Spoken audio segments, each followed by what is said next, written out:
Hi, everyone. Wonderful to see you all here. I hope that you attended some great sessions this morning.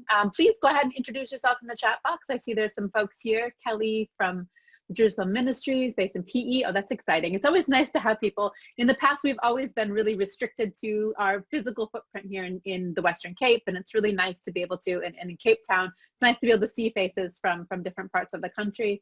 And I believe that there's even some participants here from throughout Africa, which is very exciting. Despite my accent, I am indeed based in the Western Cape at the moment, a long-time transplant from the States, but it's so good to see everyone. I'm just checking all the names and everybody here in the chat box. Great, Fuyani, Felicity. I see a few names that have come in that I know from previous sessions or from work that we've done over the years. So hello to everyone. I'm just going to go ahead and I'm actually going to share my screen, and I'm going to take you through a presentation today. And there'll be a few times during the presentation where I will ask you just to type in some information into the chat box. So I won't be watching it super closely. Mel will be keeping an eye on it in case there's some questions that come up. Selena, hi, nice to see you. Oh, Jenny from Milk Matters, hi. Yeah, so, and Cleon as well, fabulous. Some faces that and names that I know, which is fantastic, and a whole bunch that I don't, which is even more exciting. So I won't be watching the chat box very closely during the presentation, but feel free to type questions in, and Mel will capture those and we can grab those towards the end. Okay, I'm going to go ahead and share my screen. I am not a Zoom pro, so I'm still learning. So here we go. Here we go. Got it. Fabulous. Okay, so can everyone see my screen? Is everyone got that? Okay, great.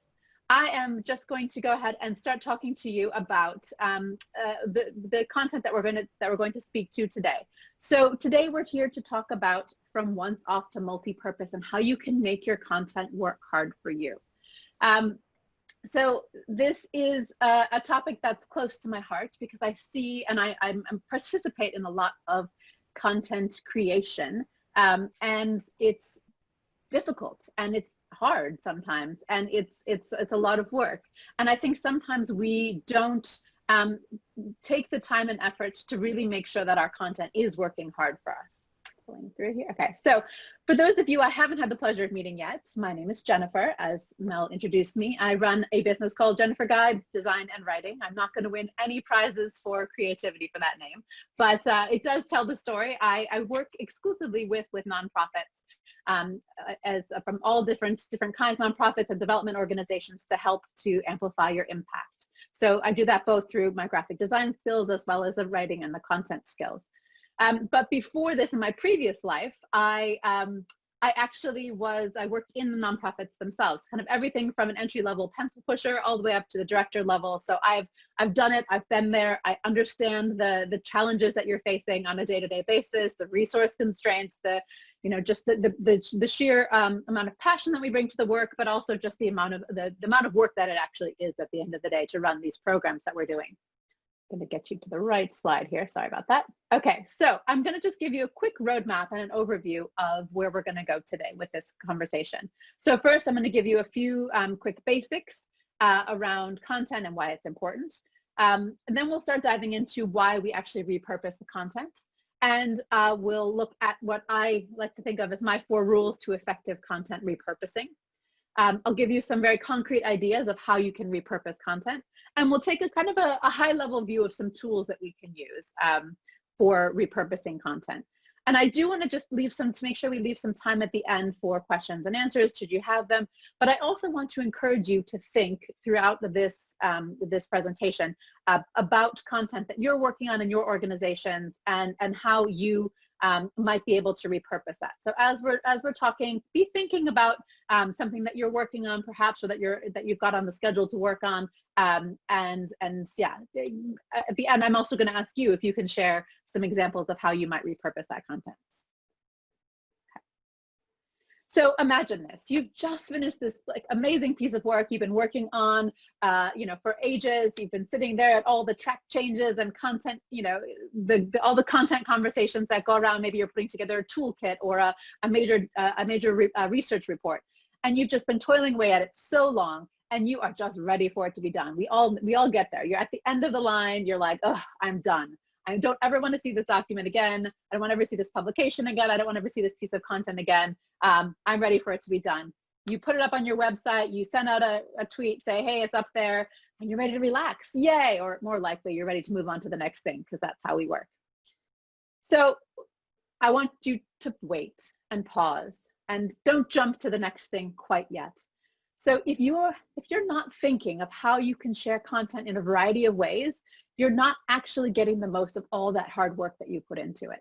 So all those, it could be weeks, it could be months. Sometimes, we work on pieces of content for, epically long time. And we don't want it all to go to waste or just to be kind of, one and done, let's put it out there into the world.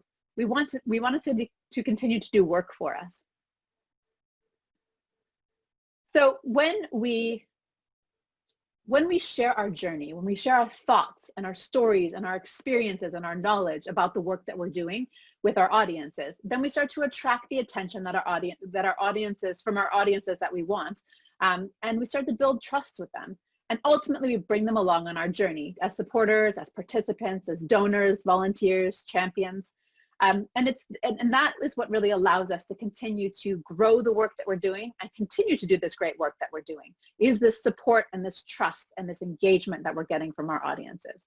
Now, where content sits in here is kind of in this space between the work that we're doing and getting noticed for that work and getting the attention and the buy-in and the trust from those different audiences that we're working in. So it kind of sits here in this like little section in between there, and that's what we generally refer to that as content. So there's a lot of different kinds of content, but for those of you, I don't know if I think a lot of you, I did see quite a few names were across the two different presentations, but if any of you were able to attend Kathy's content conversation this morning from On-Course Communications, you will know that content is still king. If you didn't get a chance to check it out, I would highly recommend it. We are going to be sharing some replays of these conversations, and go back and check out Kathy's talk around content, because she really dives into a lot of details here. But really the main takeaway that I want to build on from that conversation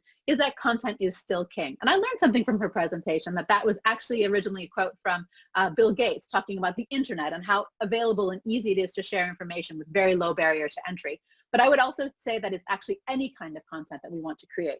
It is really, it is very central to the work that we do. If we are not, if we're not sharing our content, we're not being able to build that cycle and really build that trust and that buy-in and continue to do the good work. So content is definitely still king.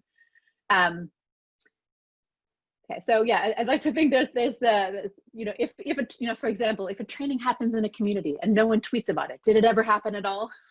Yes. Of course, for those beneficiaries that receive that training, there is definitely an impact.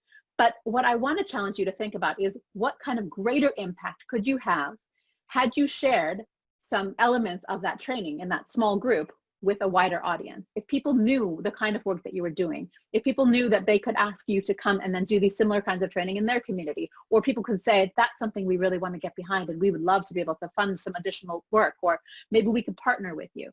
So I think it's just a way that we can amplify that content.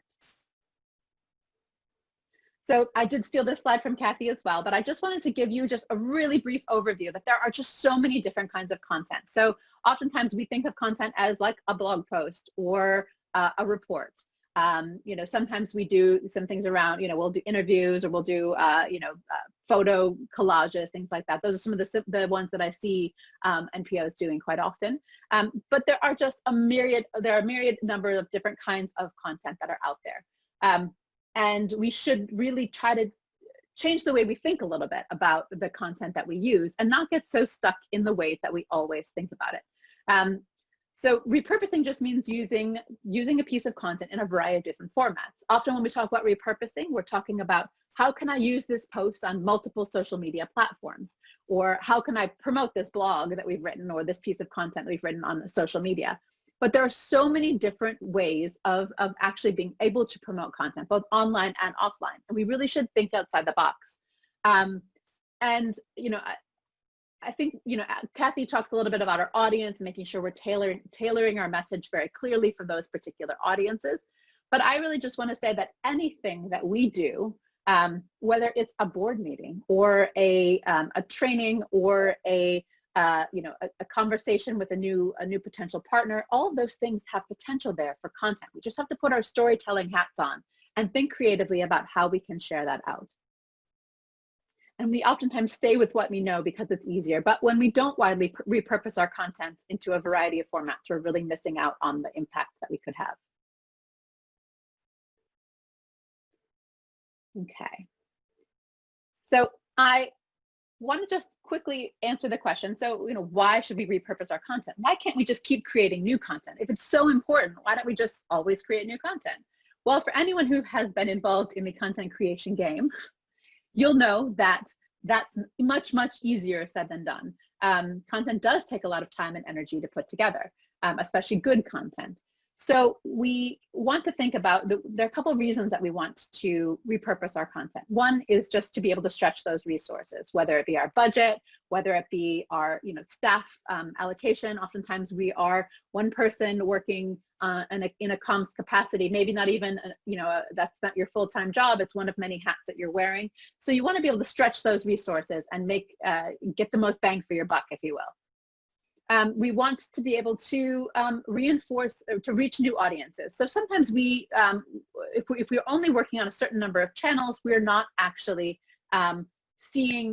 we're not actually reaching a lot of different kinds of audiences. We might be kind of getting the same people over and over and over again.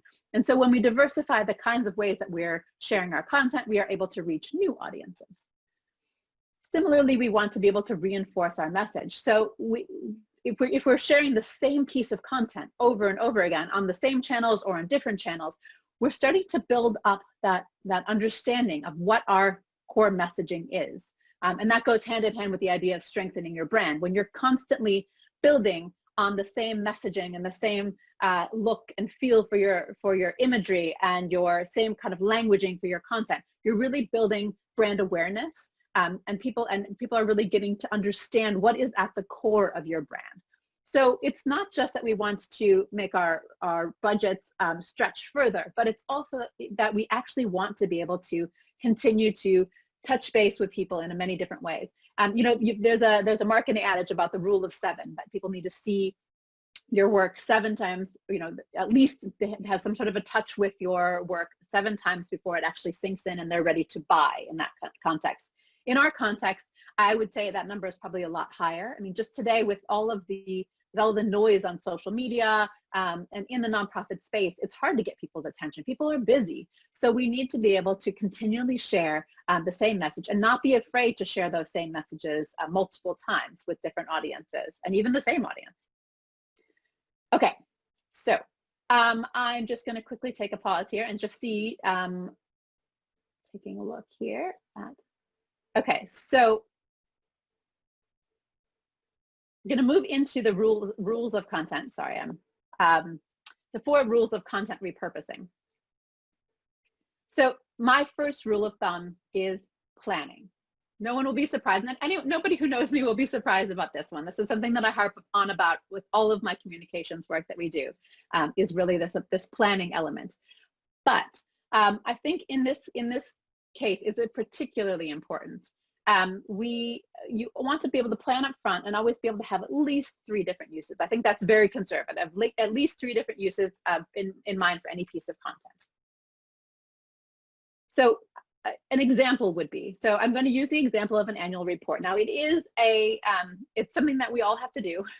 Some of us we do them in very different formats, but I'm just going to talk you through what it might look like to take an annual report apart and get a sense of like the different ways we could possibly repurpose this content. So if we sat down before we wrote our annual report and we said, how can we repurpose this content? We're going to get a heck of a lot more out of it than we will if we are actually just trying to do it after the fact. So in an annual report, we can, for example, use the impact statistics, and we can break those up into individual infographics and can share throughout the year on Facebook, Twitter, Instagram, social media platforms.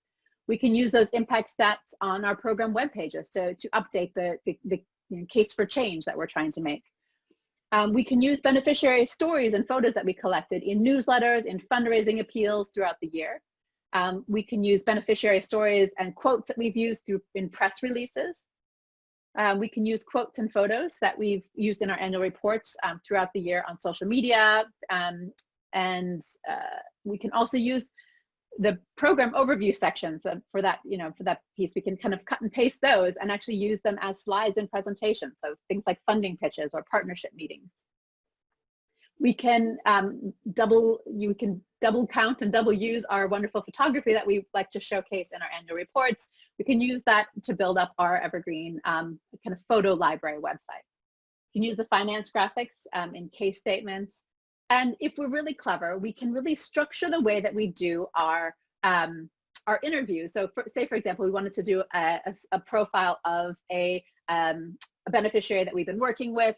And if we thought about it ahead of time, we could, if we're doing that interview, for example, over Zoom, we can also just record some of the content. And we have some audio content, and we also have some video content of the actual interview that we can use in different ways, as well as the quotes that we can use in a written annual report. And also in the planning piece, so this is, I also like to think about, so it's not only, okay, so how can we break it down, and thinking about that ahead of time. You can also think through time frames. So you can think about, how can I repurpose this content now? So maybe this is, I can actually share it as we, at the very beginning into several different platforms right away. But how do we also share it later this month, or in the next 3 months, in the next year and beyond? So, an example for this would be, say you've written a report here.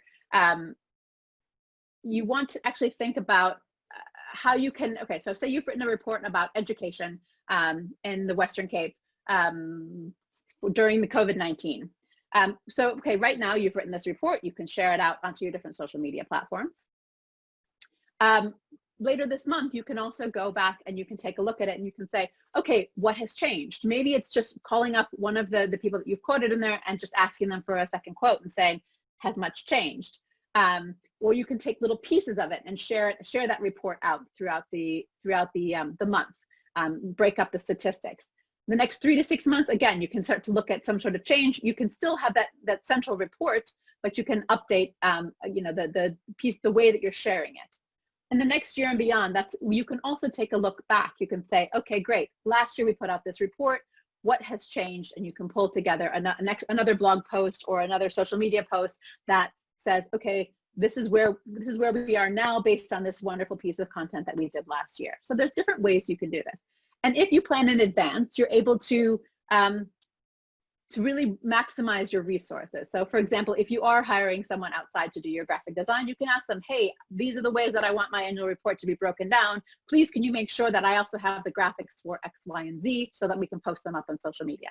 Or even your internal comms team, you can say, can we please make sure that all of our photos are appropriately captioned so we can very, very easily share them on social media. We won't have to create any sort of new captions or content. I'm going to stop here for just one quick second, and I just wanted to pop into the chat box and just make sure that everyone's looking good. Okay, cool. Okay, I was unable to see my chat box while I was doing the screen share. So, okay, great. So rule number 2, we're going to just look at the balance. So we want to make sure that we have a balance of content when we are pulling together our content calendar. So we want to have this balance and this mix of evergreen content and timely content. So I'll talk about that a little bit more now. So evergreen content, many of you will probably know this, is that it's the kind of content that we can use over and over and over again. And it's created in such a way that it is fairly timeless. It might be slight tweaks and things you have to do on it, but if you want to reuse it again, but we can all probably go back through our archives of, say, our however many blog posts that we've done over the years, or our social media posts, and we can say these ones we can actually go back and actually just repost again as is. So things like tutorials, how-tos, the best ofs, any sort of content that's related around your principles or your values or your mission, so that things that are not changing rapidly.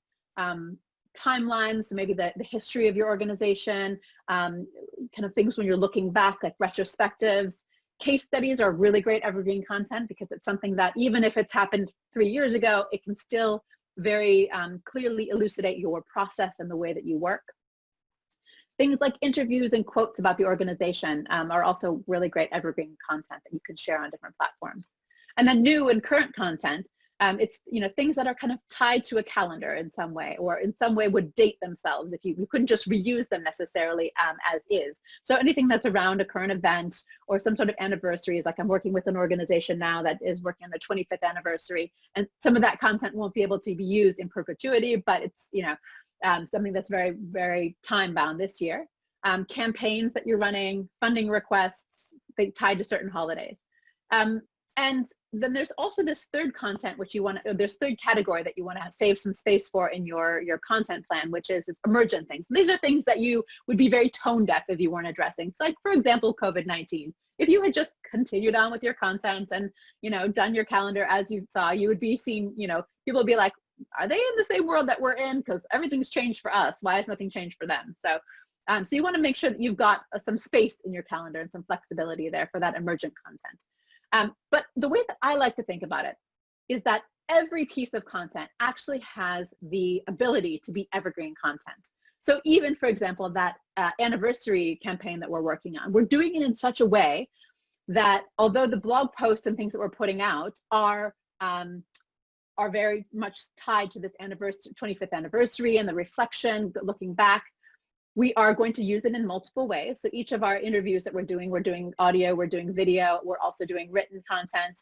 And then at the end of the day, we're also, we're going to be putting together a booklet at the end of the day.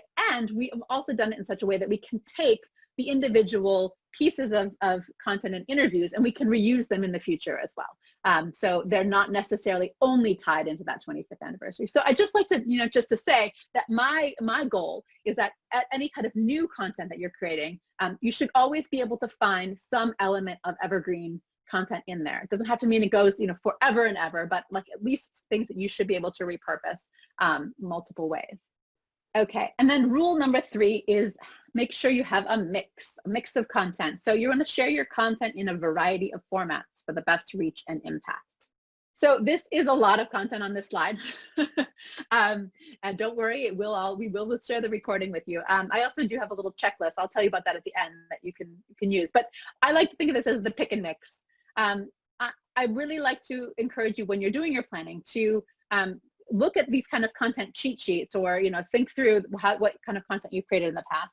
And the rule of thumb that I like to use is to choose at least 3 different content types, as I mentioned earlier. And ideally, they should be a mix of content type and length. So length, a long content versus a short content, type being maybe a written, a visual, and audio type of content. So these are just a whole long laundry list of things, everything from thematic and programmatic reports to op-eds to question and answers like Q&As you can put on your website, or photo essays. Those are kind of long content and short content.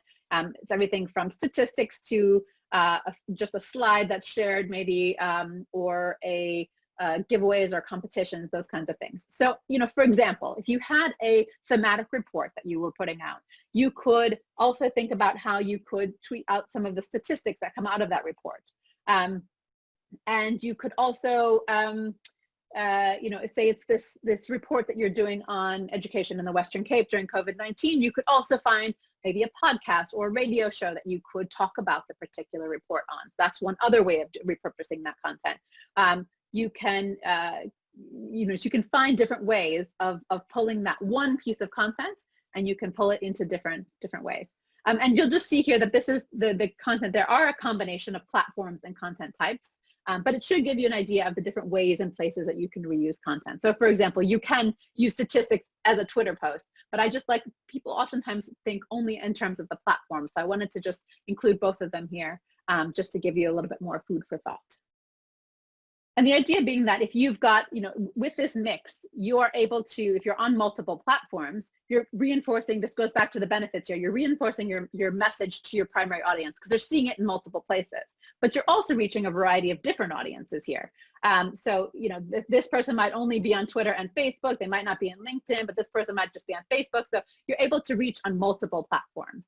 And so that those are the kind of the main reasons that we want to be sharing across a variety of things. Okay, and the last rule of the content repurposing is to be strategic about it. So this is really around where and how you share your content. So we did, obviously there was strategy involved when we were looking at the planning, but this is really more about like deciding what content goes where. You need, and I know that Kathy talked about this a bit more in her presentation as well, but it is something where we want to make sure that we're sharing the right content on the right platform. And I definitely don't think you should be on all of these platforms. I just threw some social media stuff up here just as an example, but obviously there's many, many more platforms as well. But you know, you really need to be very strategic about how your time is spent. We don't have all of the time in the world, and it is better to really hone in on your audience, look at where they're actually, where they're spending time, where they're getting their information from, where you're actually able to engage with them, and focus in on those key platforms. And you know, you can maybe, the other way I like to think about it is I kind of have like a primary platforms and secondary platforms. So you might feel like you have to have an Instagram platform. Yeah, I would challenge you to say, okay, do you really need to have that? Maybe you do, maybe you don't. But if you do feel like you need to have it, but you don't have the time and energy to focus on more than 2 or 3 key channels, maybe that Instagram platform becomes your secondary channel, where the only thing that you're doing is sharing content that was already posted to Twitter or to, you know, to Facebook, if those are your primary platforms, for example. But I mean, I'm not a social media guru, but I mean, it's definitely something just to keep in your mind, because every single social media platform requires quite a lot of different, just tweaks and changes, and they like different kinds of content. You're not going to put heavily texted content onto Instagram. Well, you can, but it's not super effective. So just be very strategic and discerning, I guess I would say. And the other thing to just think about is that you can also leverage other people's platforms.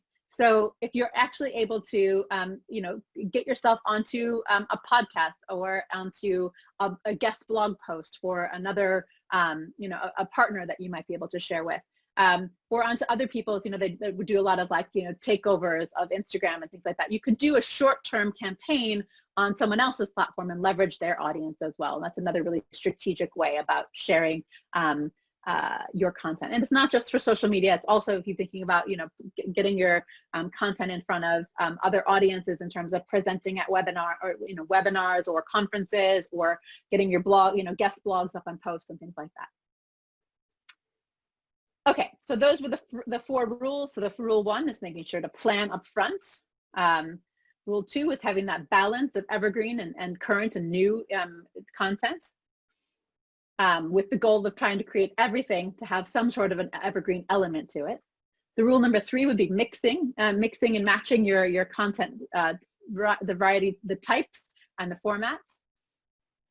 And the rule number 4 is to be really strategic about how and where you use your content. Okay, so does anyone have any questions at this stage? Not seeing anything at the moment in the chat box, so keep those questions coming if you've got. And I'm just going to hop back into the presentation then. Okay, so here I want to give you some very concrete ideas to work with in terms of how you're repurposing your content. So you can repurpose your content in so many different ways. I mean, you can take a long, something that's a long post to a short post. So taking a big webinar that you've done into very short video clips, for example, or you can write a long blog post, and then you can also, break that down into small, drip email sequences that you can do.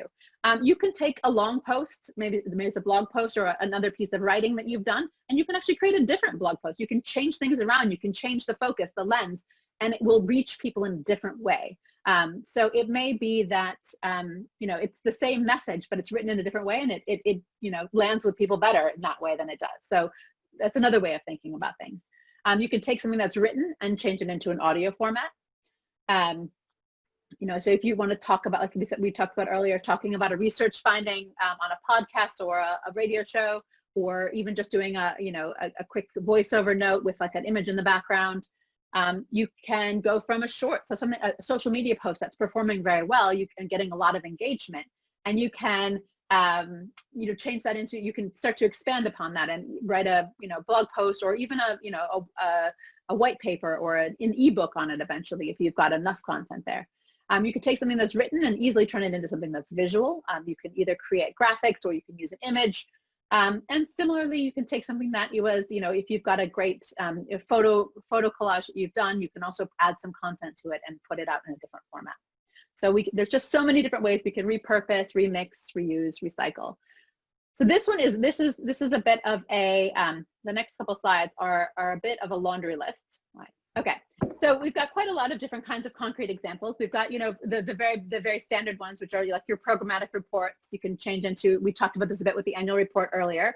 But, for example, you can take your video, you can turn it into short video clips or stills with a quote, and you can share those on social media. You can share, put a full video up on your Facebook from your YouTube channel up on your Facebook page. You can cross-share on platforms that way. You can do an audio only for different platforms. And for example, if you have an event, there's so many different ways you can look at this. So oftentimes we are very narrowly focused in on what's happening in that event, and we've got all our pictures of everyone at the ribbon cutting, if there's an infrastructure, things like that. But there's so many different stories we could tell about that particular event. We could interview one of the beneficiaries and actually get an audio clip from them or a video clip. We could work on multiple angles about why there was a need for this, how the community came together and pulled this together. So there's different angles you can take. You can write multiple articles and blog posts around that. You could do some sort of a video montage if you've got stills or images with some sort of voice overlay. You can spend the time at that event taking a lot of photos and things like that you can actually reuse in the future for different kinds of evergreen content. You can create a white paper. So I see there's a question here about white papers. I got clever and I figured out the chat box. So white papers are, it's kind of a businessy term, but we use it, we do use it a lot as well. It's basically when it's to kind of showcase your expertise in a particular field and to present a particular point of view around something. So if you, for example, had some recommendations on a particular policy angle, you might want to create a white paper there. Yeah, you might want to create. You could create a white paper. Does that? Yeah. Melanie says almost like a case study, but not quite exactly. I think it's a little bit more. Case studies, I would say, are more showing kind of your process, whereas your white paper is a little bit more highlighting your expertise and your recommendations. Is how I would differentiate between the two. Yeah, I mean, again, this is quite a long laundry list, but with your blog posts, blogs are, I think, where a lot of organizations start with content creation. It's an easy place to start. If we've got a website, it's like, oh well, we've got a home for it. We got to put something up there. But there's so many ways we can, if we're just creating information for our blog and we're not sharing it other places, the organic traffic that we get to our websites is not always staggering. Where we're actually going to get the traction and the conversations, and we're going to get the conversations started, are on other platforms. Okay, so the same research reports, I would say it's very similar to some of the programmatic reports. One thing I just want to mention, there's this idea of like creating a SlideShare presentation. There is a software called SlideShare, which you can use, or you can create something in PowerPoint, etc. But the idea of like a static, a little slideshow of some of your findings is a great way. LinkedIn uses it quite a lot.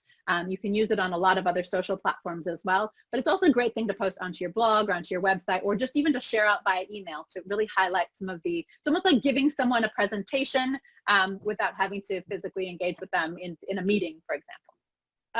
For example, if you had a webinar, you could repackage that as a video tutorial or as some sort of a training that you could share with your beneficiaries, or even sell if that was something that some sort of a training package. You could turn a webinar into a blog post. You could break it down into short sections and actually drip feed it out over email for kind of 5 days of whatever your topic is. And again, you can change the slides you use in your webinar into a SlideShare deck. you can actually get really creative with how you use your donor reports. So sometimes they feel dry and bland and blah, but you can actually pull pieces out of there to highlight and use as kind of evergreen content. You know, again, a case study is a really great way to use some of that donor information that we're turning often.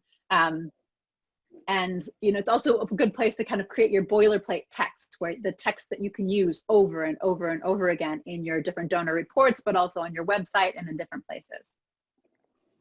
Your frequently asked questions is another great place to innovate and to share. You can actually, you know, take some questions you're getting on social media or via email, and you can package them up into a post or into other social media posts. You can even share them out to subscribers, like via your email newsletter. And yeah, and kind of over like as an intro email, if you will. And then the one thing I just want to mention that is mentioned in a few of these places is how you can actually use some of these different pieces of content in your email marketing. And email marketing is hugely important. We're not going to go into all of it now, but it is hugely important in the way that we communicate. And it's a great way to be able to repurpose your content as well. So even if it's just links to your blog post or some of your most favorite, you know, social media sites or presentations, or some of the, you know, snapshots of some of the Twitter conversations that are happening, it's a great way to get into people's inboxes and be top of mind with them. And before we go on, I see that there was a quick question around, oh, okay. So I'm gonna touch on a few of those at the end here quickly. Okay, I'm going to just go through this last tool section, and then I'll get back to the questions that are over there. Okay, so repurposing tools. The repurposing tools, because I am a graphic design professional and this is what I do for a living, I have a set of pro tools that I use. So I just want to add that in there as a caveat. So I use my Adobe Creative Suite tools. So some of these tools I don't use on a day in, day out basis, but I do work with a lot of organizations that, you know, obviously we don't all have, that's not our profession. So that's not where we have the budgets for that. We don't necessarily have a graphic designer on staff. We don't necessarily have the software available. So I wanted to just highlight some free and low cost tools that we can use to repurpose content. But before I go into those, one caveat is just that you don't need fancy tools to do this. You know, you can create a very simple, like, infographic in PowerPoint. I mean, that's completely legit. You can totally do that. But there are some tools that make it easier, that make the process a little bit smoother. So most of you probably know Canva. It's a great tool. It does everything from, I don't know, from social media to report graphics and things like that. I would definitely say, if you don't already, get yourself a pro account. They are free for nonprofits. All you have to do is send through your registration. It takes about a week to sort out. And yeah, so it's really, really helpful because it allows you to set up your brand. Like, you can set up your own colors, your fonts, you can create templates. It's very easy to shift then imagery that you have for the different formats for different social media posts. So from Twitter to Facebook, etc. So definitely get a pro account. It's free. Adobe Spark is another great option. They do have quite a lot of free content. You can create videos and things like that there. But I haven't yet figured out how to, they've been talking about giving some sort of free option for nonprofits, but I have yet to figure out how to access that. So if anyone finds out, let me know. But I think it's a really, really great tool. And it does integrate with a lot more of the professional design software. So if you're kind of doing a hybrid where you're working with designers who are working in Adobe already, it's a great space. Piktochart, I haven't used personally, but it's something that I've been referred to a lot for infographics. You can do infographics in Canva and Adobe Spark as well, but Piktochart is really very specifically for it. They have a free account, but take a look, play around with it, and see if it does work for you. It's pretty robust. They do have a nonprofit price for about 640 Rand a year, so it's not a massive outlay of cash. So if that's something that really appeals to you and you want to create more infographics, it's a pretty good way to do it. Filmora Filmora and Lumen are two video softwares that have been recommended to me. Filmora is a downloadable software, which as far as I know is free, and Lumen 5 is has a pro account that has a discount available. It's an online tool. And then the last two that I just want to talk about is Unsplash and Flat Icon. So you guys might know these already, but Unsplash is where I go to for my stock photos. They don't have a ton of super contextual photos of the African context, but I use them a lot for kind of abstracty things and kind of background pictures and that kind of stuff. And they're free and they're really easy to use and lovely. And flat icon is great for just some of these little icons that you see around that I've used throughout, and they're free to use as long as you credit them in your work. So that's another one that I really like. But the one thing I just want to caution is with any of these tools, they get overwhelming. There's so much to choose from.